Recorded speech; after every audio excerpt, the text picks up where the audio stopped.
வடசென்னை கூட்டமைப்பு ஒரு மாற்று திட்டத்தை நாங்கள் தயார் பண்ணி முதலமைச்சர்கிட்ட கொடுத்தோம். அந்த திட்டத்துக்கு பேரு பசுமை சென்னைக்கான முன்னெடுப்பு, கிரீன் சென்னை இனிஷியேட்டிவ் என்ற ஒரு திட்டத்தை, ஒரு 33 பக்க மாற்று திட்டத்தை ஒரு அரசாங்கத்திற்கு ஒரு கூட்டமைப்பு நலச்சங்கத்தினுடைய அமைப்புகள்லாம் சேர்ந்து அவர் கையில நாங்க கொடுத்து இந்த திட்டத்தை நீங்க அமலாக்க வேண்டும் என்று நாங்க கேட்டோம். நான் இந்த நேரத்தில் இதை சொல்லும் போது அப்ப முதலமைச்சர் பக்கத்தில் தலைமைச் செயலாளர் உட்கார்ந்திருந்தாரு, அவருடைய பிரின்சிபல் செக்ரட்டரி உட்கார்ந்திருந்தாரு, அவருடைய பர்சனல் செக்ரட்டரி, மொத்த கவர்மெண்டே அங்க இருந்தது.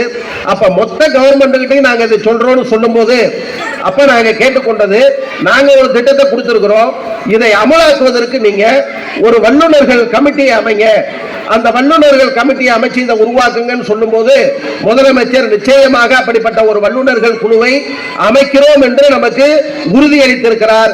3 மாசம் ஆயிருச்சு, நம்மளும் வெயிட் பண்ணிட்டு இருக்கிறோம். முதலமைச்சர் சொன்னதை செய்வார் என்ற முறையில் அரசாங்கம் சொன்னதை